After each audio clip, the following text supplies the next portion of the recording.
এবছরের শেষে যারা মানুষ হারালো, সম্পর্ক হারালো তারা দোষ দিবে ডিসেম্বরের। অথচ ফুল ঝরে যায় অযত্নে, দোষ হয় বসন্তের।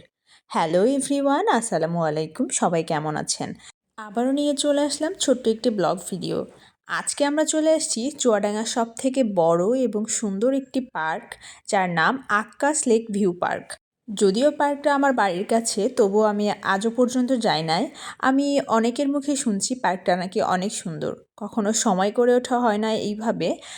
তো অবশেষে আজকে চলেই আসলাম। এই পার্কটা আসলে কেটের বিল নামে পরিচিত ছিল। পিছনে একটি অনেক সুন্দর বাওর আছে বা বিল টাইপের আছে, যে এটাই হচ্ছে সেই বিল বা বাওর। এখানে আসলে আসলে আপনি একটা মিনি কক্সবাজারের ফিল পাবেন। আমরা তখন এসছি, এখানে পিকনিকও করছি, বাট পার্ক হওয়ার পর আর আসা হয় নাই। চলেন আপনাদেরকে পুরো পার্ক এবং বিলটা ঘুরে দেখাই। এখানে আসতে হলে আপনাকে অবশ্যই সময় নিয়ে আসতে হবে, কারণ পার্কটা কিন্তু অনেক বড়। যদিও আমি পুরো পার্কের ভিডিওটা দিতে পারি না, আমি নিজেও দেখে শেষ করতে পারি না। এই যে এটা হলো কেটের বিল, যেখানে আসলে আমি বললাম যে আপনি মিনি কক্সবাজারের ফিল পাবেন। এটা বিকালবেলা ছিল, দেখেন পিছনে সূর্য ডুবতেছে এবং মনে হচ্ছে যে আমি যেন কুয়াকাটাতে চলে আসছি।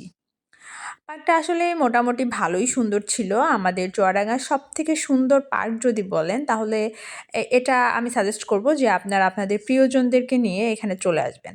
আমার মতো কে কে আক্কাস লেক ভিউ পার্কে প্রথম গেছেন বা আগেও গেছেন, অবশ্যই কমেন্ট করে জানিয়েন। হ্যাঁ, এই পার্কের সবথেকে সুন্দর যে জায়গাটা ছিল সেটা হচ্ছে এইটা। আমার অনেক বেশি ভালো লেগেছিল। আমি বলতেছিলাম যে বৃষ্টি হইলে এখান থেকে একটা একটা ছাতা নিব, তাহলে আর ভিজবো না। এখানে অনেকগুলো জবা ফুল গাছ দেখা যাচ্ছিল। আমার কিন্তু জবা ফুল বেশ ভালোই লাগে। আমি জানি জবা ফুলের কোনো গন্ধ হয় না, তবুও আমি ক্যামেরার সামনে জবা ফুলের গন্ধ নেওয়ার ট্রাই করছিলাম। এটা নাটক ছিল আসলে। পার্কটা কিন্তু আসলে অনেক সুন্দর। আমার ফার্স্ট টাইম আসা এখানে। এটা হচ্ছে আক্কাস লেক ভিউ পার্ক, চুয়াডাঙ্গার সব থেকে বড় একটি পার্ক। অনেক বেশি সুন্দর, অনেক বড় জায়গা। অল্প সময়ের ভিতরে কভার করা যাবে না, যেহেতু আমিও কিন্তু একদম পুরোপুরি এটা দেখে কভার করতে পারি নাই। আপনারা আপনাদের প্রিয় মানুষদেরকে নিয়ে অবশ্যই এই পার্কে ঘুরতে আসতে পারেন। সুন্দর আছে, মোটামুটি আপনাদের ভালো লাগবে। আমার ভালোই লেগেছে। তো আজকের ভিডিওটা এই পর্যন্তই। ধন্যবাদ।